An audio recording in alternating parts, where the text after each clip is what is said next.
या बुलेटिनची सुरुवात सविस्तर बातमीनं करूयात। उरी हल्ला झाला, भारतानं सर्जिकल स्ट्राईक केला।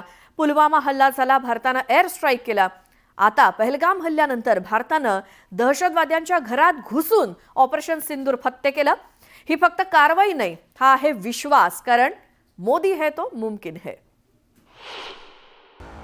नंतर आम्हाला म्हटले जाओ मोदी को बोलता। सगळ्यांना हे वाक्य त्यांनी सांगितलं, ज्यांना ज्यांना मारलं ना त्यांना सगळ्यांना सांगितलं। उसने हमें नहीं मारा, उसने बोला मोदी को बोलो। उसने बोला नहीं मोदी को बोलो, कहकर चला गया वहां से।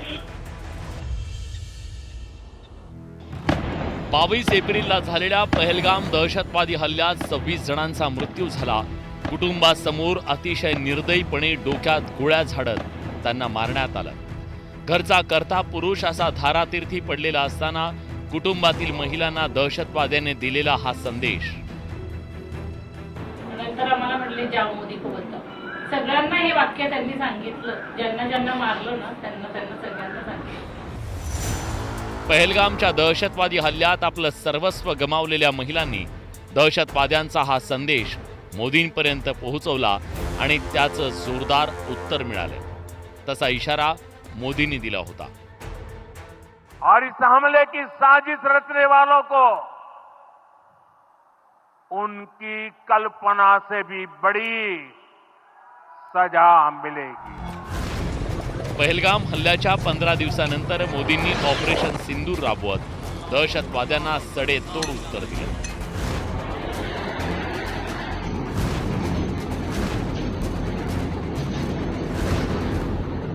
मंगळवारी रात्री 1:05 पाकिस्तान आणि पीओकेत हवाई हल्ला करत 9 दहशतवादी अड्डे उद्ध्वस्त केले। अनेक दहशतवाद्यांना झोपेतच यमसदनी पाठवलं। मोदींच्या नेतृत्वातील भारतानं दहशतवादाला दिलेलं हे तिसरं चोख प्रत्युत्तर आहे। 2014 मध्ये मोदी सरकार सत्तेत आल्यानंतर भारतावर 3 मोठे दहशतवादी हल्ले झाले।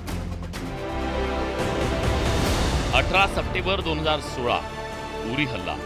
18 सप्टेंबरला 4 सशस्त्र दहशतवाद्यांनी नियंत्रण रेषेवरील उरी सेक्टरमध्ये लष्कराच्या मुख्यालयावर हल्ला केला आणि कॅम्पमध्ये झोपलेल्या 19 जवानांना ठार केले। या हल्ल्याच्या 11 दिवसांनी 29 सप्टेंबरला मोदींनी सर्जिकल स्ट्राईक करत दहशतवाद्यांना सडेतोड उत्तर दिलं आणि भारतीय लष्कराच्या 25 कमांडोंनी पीओकेत एलओसीवर सर्जिकल स्ट्राईक केला। दहशतवाद्यांचे 6 लॉन्च पॅड आणि सुमारे 40 दहशतवाद्यांचा खात्मा केला।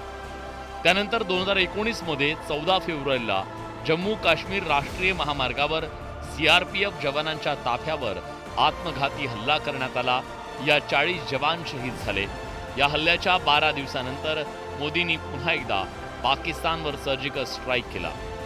26 फेब्रुवारी 2019ला हवाई दलाच्या 12 मिराज जेट विमानांनी नियंत्रण रेषा ओलांडून बालाकोटमधील जैश ए मोहम्मदच्या दहशतवादी तळांवर हल्ला केला आणि 300 दहशतवाद्यांना कंठस्नान घालण्यात आलं। आणि आता 22 एप्रिलला झालेल्या पहलगाम दहशतवादी हल्ल्याच्या 15 दिवसांनी ऑपरेशन सिंदूर राबवलं आणि पुन्हा एकदा पाकिस्तानला हादरवून सोडलं। ऑपरेशन सिंदूर अंतर्गत अवघ्या 25 मिनिटात दहशतवाद्यांच्या 9 तळांवर ताबडतोब 21 हल्ले करण्यात आले। आपण पूर्वीही पाहिलं होतं, जेव्हा इस्रायलने गाझा स्ट्रिपवरती हमला केला होता किंवा हमासला संपवायचा प्रयत्न केला होता, जवळजवळ 20 दिवस घेतले होते। अमेरिकेने 9/11 नंतर 1 महिना लावला होता। भारताने तर तरी फक्त 15 दिवसच घेतले आणि पूर्ण जय्यत तयारी करून हे हमला केला आहे। पण हे हिट करणं खूप जरुरी होतं, कारण जे कारवाई पाकिस्तानने केली होती 22 एप्रिलला आपल्यावरती, त्याच्यानंतर काहीतरी मोठं उत्तर देणं जरुरी होतं। पहलगाममधील दहशतवादी हल्ल्यानंतर संपूर्ण देश मोदी सरकारकडे दहशतवाद्यांविरोधात कठोर कारवाई करण्याची मागणी करत होता। भारतीय सैन्यानं दहशतवाद्यांना मारून निष्पाप लोकांच्या मृत्यूचा सूड घ्यावा अशी सगळ्यांची भावना होती आणि भारत गप्प बसणार नाही, घरात घुसून मारू, हे मोदींचे शब्द खरे ठरले। ऑपरेशन सिंदूरमध्ये भारतीय लष्करानं घरात घुसून दहशतवाद्यांचा खात्मा केला। घरात घुसून मारू हे शब्द आता भारताचं धोरण बनलंय। केवळ निषेध नाही किंवा शाब्दिक संताप नाही, तर थेट कृती. कारण मोदी है तो मुमकिन है. मोदींच्या नेतृत्वातील भारत आता हल्ला सहन करणार नाही. हल्ला झाला तर ताबडतोब सशस्त्र उत्तर सीमेवर नाही तर घरात घुसून देणार. ये मोदी है, ये नया भारत है. ये नया भारत घर में घुसकर मारता है.